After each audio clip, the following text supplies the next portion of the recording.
शामिल हैं, बिजली घर प्रस्तावित है। सीपीईसी सड़क के पास आसपास के एरिया में डेवलप करने के लिए दो दो बड़े बड़े विंड टरबाइन लगाए गए हैं। लगभग 11 मेगा प्रोजेक्ट लगाया गया है जिसमें सोलर प्लांट के द्वारा बिजली बनाया जाएगा। तो कभी भी सीपीईसी को ये नहीं सोच लीजिएगा लोग कि केवल वो बंदरगाह और सड़क है। दुनिया में चाइना सबसे ज़्यादा कोयला उत्पादन में भी है और ये सोलर पैनल के मामले में भी है। इसके अलावा चाइना इसी प्रोजेक्ट के तहत, सीपीईसी के तहत, पाकिस्तान में बहुत हैवी पैसा इन्वेस्टमेंट करके वहाँ बड़े बड़े बांध बना रहा है जिससे कि पाकिस्तान को बिजली सप्लाई हो सके और बाढ़ पे भी नियंत्रण किया जा सके। हालांकि इसमें बहुत पैसे खर्च होते हैं। हम लोग एक छोटा सा घर बनाते हैं तो सोच रहे इतना पैसा खर्चा हो जाता है, सोचिए इतना बनाने में अरबों खरबों लग जाते हैं। और इसी तरह से चाइना की जाल में पाकिस्तान फंसते जा रहा था, लेकिन भारत से दुश्मनी के आड़ में उसे ये सब नहीं दिख रहा था कि ये पैसे चुका कहाँ से पाएगा।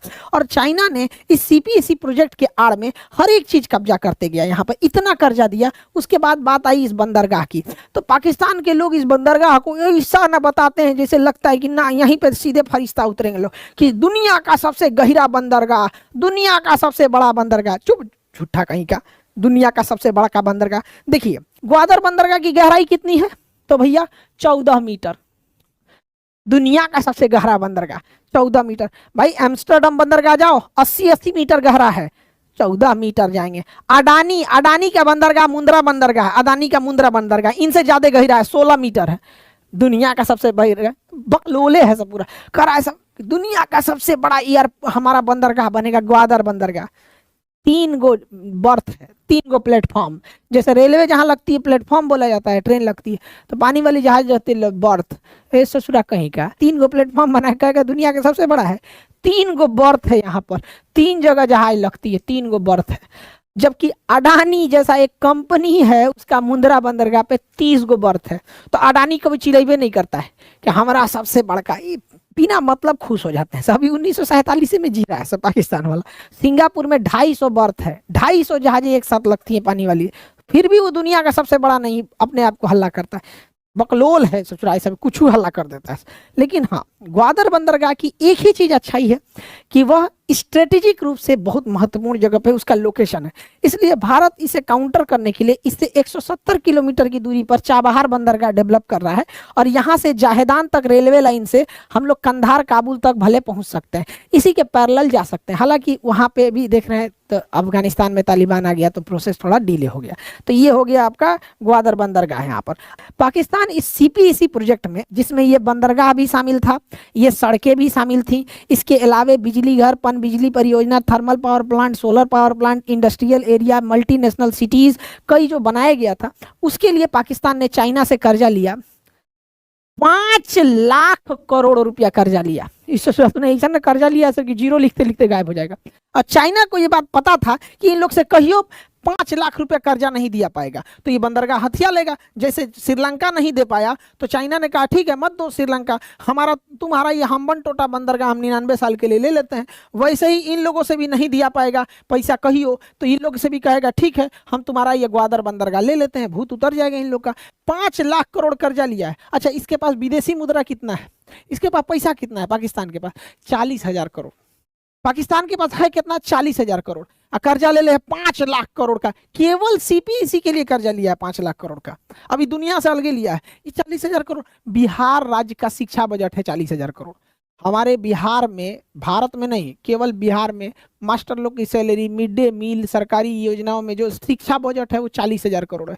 अभी पाकिस्तान वाला कैसे, तुमसे बस का नहीं है, चलो होली खेल लो, चलो तो होली खिला दी यहाँ पे, हैप्पी होली, जाओ आगे बढ़ते हैं यहाँ पे। अब समझिए ध्यान से, चाइना अब यहाँ एक और चीज समझिए यहाँ पे, ये इसके पास तो पैसा नहीं है, होली खत्म, होली खत्म, चलो रंग छोड़ा दी यहाँ पे, अभी तुमसे बात करना है। ये गया वर्ल्ड बैंक से पैसा मांगने, तो वर्ल्ड बैंक कहा हम लोग जिंदा आदमी को पैसा देते हैं, मतलब जिसको डेवलपमेंट करना है, सड़कें बनानी है, पुल बना, भिखमंगों को पैसा नहीं देते, भिखमंगों को पैसा देता IMF। तो IMF जो होता है एकदम लास्ट लाइन ऑफ क्रेडिट है। तो IMF ने पैसा दिया तो इसको एक शर्त रख दिया कि जो हम पैसा देंगे वो पैसा CPEC के प्रोजेक्ट के तहत ना बंदरगाह, सड़क, किसी चीज पे खर्च नहीं होगा, बल्कि तुम अपने पेमेंट वगैरह देने में करोगे। और चाइना ने कहा कि अब हम तुमको पैसा नहीं देंगे, तो CPEC प्रोजेक्ट बीच में ही अटक चुका है पाकिस्तान का यहाँ पर। अब पाकिस्तान, ये CPEC सड़क की 2 सबसे बड़ी चैलेंजिंग क्या है कि कि पाकिस्तान के दो सबसे बड़े आतंकवादी संगठन, एक टीटीपी तहरीके तालिबान पाकिस्तान, इसका कहना है कि जिस तरह से अफगानिस्तान पे कब्जा तालिबान ने कर दिया, पाकिस्तान पे कब्जा टीटीपी करेगा। टीटीपी यहाँ पर जिसको मन करता है मार देता है। यहाँ पर अभी कुछ दिन पहले मारा, यहाँ पर जो भी चाइना के वर्कर होते हैं वो तो ऐसे ही पहचान में आ जाते हैं, सब खड़े सुतल रहता है, आधा आंखिए खुलता है, उनको मार देते हैं। तो यहाँ कोई चाइनीज वर्कर काम करने वाला नहीं चाहता ही नहीं। सेम उसी तरह ग्वादर में, अभी ग्वादर बंदरगाह उड़ा दिया बीएलए वाले ने, बलूचिस्तान लिबरेशन आर्मी। अब देखिए पाकिस्तान का सबसे बड़ा राज्य है बलूचिस्तान, जिसकी राजधानी क्वेटा है। यहाँ सबसे ज्यादा खनिज है, कोयला है, तांबा है, सोना है, पेट्रोलियम है, सब इधर ही है। लेकिन यहाँ के लोगों को पाकिस्तान वैल्यू ही नहीं देता है। दूसरा, यहाँ एक धर्म के लोग पाए जाते हैं अहमदिया मुस्लिम, वो कहते हैं कि हम मुसलमान हैं, पाकिस्तान कहता है तुम मुसलमान नहीं हो। अलग बात है कोई मुसलमान है नहीं है वो कोई बात नहीं, चलिए कोई हर धर्म के लोग रहते हैं। तो इसका कहना है कि नहीं हम तुमको गोली मार देंगे। अरे भैया वो अहमदिया है तो तुम गोली काहे मार दोगे, तुम्हारा मन है मत मानो उन्हें, यहाँ पे तो गोली मार देते हैं सब। तो वो सब मिल के धो दिया सब, अभी उड़ा दिया है सब, ग्वादर बंदरगाह उड़ा दिया है सब, कोई पानी वाली जहाजें नहीं जा रही है। 3 गो तो प्लेटफॉर्म पे से मार के एगो उड़ाइए दिए यहाँ पे, बताइए यहाँ पे। तो ये दोनों भाई लोग, तुम लोग बहुत अच्छा काम कर रहे हो भाई। देखो हमारे दुश्मन का दुश्मन, तुम्हें कोई दिक्कत उक्कत होगा तो हमारे इधर नहीं आना जी, उधर ही निपट जाना यहाँ पे। तुम लोग तो और खतरनाक है, किसी का नहीं है सभी सब। तो किसी भी आतंकवादी या गुंडे उंडे से ज्यादा सहयोग नहीं लेना चाहिए।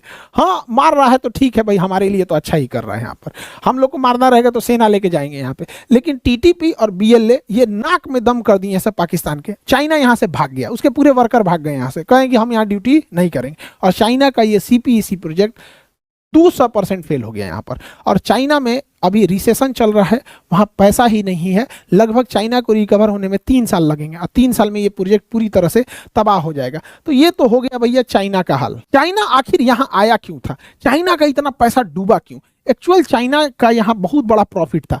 चाइना अगर यहाँ से आता, यहाँ से, तो यहाँ से जब वो पेट्रोल लेके जाता था तो चाइना को एक लंबी दूरी तय करनी होती थी और यहाँ भारत से होके जाना था। भारत यहाँ इसको आराम से धो देता है, यहाँ अंडमान निकोबार में धोता है, यहाँ नीचे धो देता है यहाँ पर। और चाइना का जितना पेट्रोलियम है उसकी खपत इस एरिया में चाइना की पूरी फैक्ट्रीज हैं, सब सारे लोग यहीं रहते हैं। 95% चाइना के लोग इसी लाइन के इधर रहते हैं। इस लाइन को हान लाइन बोला जाता है यहाँ पे, इसके इधर ही पूरे चाइना के लोग रहते हैं। जबकि उसका पेट्रोलियम रिजर्व यहाँ रखा जाता है। तो उसको पेट्रोल यहाँ से ईरान से, यूएई से, ओमान, सऊदी अरब से खरीद के इतना लंबा यहाँ ले जाओ, फिर यहाँ से यहाँ पहुंचाओ। उससे अच्छा उसने देखा कि सीपीईसी बनाएंगे, यहाँ ग्वादर बंदरगाह से सीधे यहाँ पहुंचा देंगे।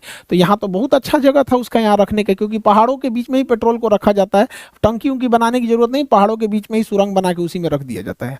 तो चाइना का ये जो ऑयल डिपो है ये तो सब यहाँ पे सिंजियांग प्रांत में है।